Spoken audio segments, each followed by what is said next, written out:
हाँ, नहीं आपने जो कहा ग्लोबल फेनोमेनन ये सच है, कुछ हद तक सच है। आज ग्लोबल इन्फ्लेशन 8.5 है, यूके में 10.5 है, यूएस में 6.5 है। आज ये भी सच है, जैसे अपराजिता जी ने कहा, हम लोग अभी 5वीं बड़ी अर्थव्यवस्था बन चुके हैं, तीसरी बनने जा रहे हैं। कोविड महामारी के चलते, रशिया यूक्रेन वॉर के चलते अर्थव्यवस्था में बिल्कुल कुछ ना कुछ क्राइसिस आई है। लेकिन आप देखिए, अब इन्फ्लेशन, फूड इन्फ्लेशन अभी 6% है, पिछले महीने 4%। तो आप एक गरीब परिवार को आप क्या बताएंगे कि रशिया यूक्रेन कॉन्फ्लिक्ट है, इसकी वजह से नहीं, ये आपको आंकड़े आम आदमी को ना तो समझ में आते, ना उसे इनसे कोई लेना देना। वो देखता है कि भाई रसोई गैस अब मुझे 50 रुपए और देने होंगे, दूध हो गया 12 रुपए महंगा, आटा महंगा होता जा रहा है, फल सब्जी लेने जाता हूं उसमें आग लगी हुई है। तो राहत कहाँ है आम आदमी के लिए? संदीप भाई, एक बात मैं कहना चाहूँ, ये जो महंगाई है ये डिमांड ड्रिवन नहीं है। इसके लिए महंगाई नहीं है कि लोग ज्यादा खरीद रहे हैं, लोगों के पास ज्यादा पैसा है और ज्यादा डिमांड, इसलिए नहीं है। ये सप्लाई कंस्ट्रेंट्स की वजह से है। तो सप्लाई कंस्ट्रेंट तो गवर्नमेंट के कंट्रोल में होना चाहिए, और अगर गवर्नमेंट के कंट्रोल में नहीं है, और आज अभी मैन्युफैक्चरिंग देखिए, सर्विस सेक्टर से हर सेक्टर में भी गिरावट है। पिछले साल का तिमाही थर्ड क्वार्टर को आप कंपेयर करेंगे तो मैन्युफैक्चरिंग सेक्टर में गिरावट हुआ, सर्विस सेक्टर में गिरावट हुआ, और ओवरऑल जीडीपी में से पिछले साल क्वार्टर 3 में 11.2 था, अभी 4.4 है। तो कहीं ना कहीं अर्थव्यवस्था का जो हाल है ये ठीक है। मतलब एक तरफ महंगाई फिर से हमें लील रही है, ऊपर से विकास दर का धीमा होना, ये डबल वैमी हो रही है क्या? हाँ बिल्कुल डबल वैमी हो रही है।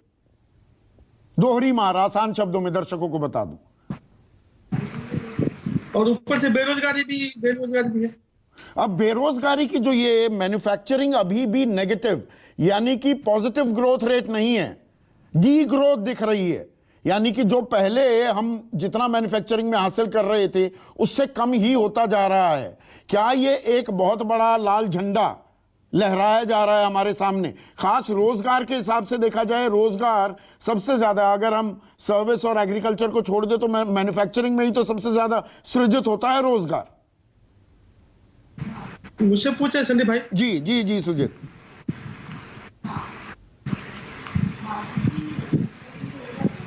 सुजीत आप ही से पूछाइए।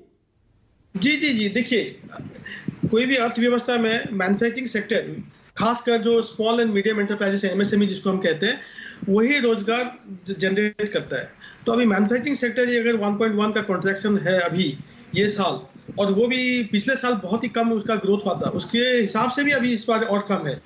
तो अब ये जाहिर है कि इसमें बेरोजगारी का बढ़ावा होगा, मैन्युफैक्चरिंग सेक्टर का हालत, और अभी पेंडिंग पेमेंट, ये पिछले बार भी मैंने आपको शायद कहा था, अभी जो एमएसएमई सेक्टर का जो ड्यूज है 6 महीना 8 महीना अभी पेंडिंग है। सरकार कह रही है कि नहीं हम लोग क्लियर कर दिए, लेकिन आप पूछिए कोई भी एमएसएमई सेक्टर से, 8 महीना 10 एक साल का उनका जो गवर्नमेंट ड्यूज अभी पेंडिंग है।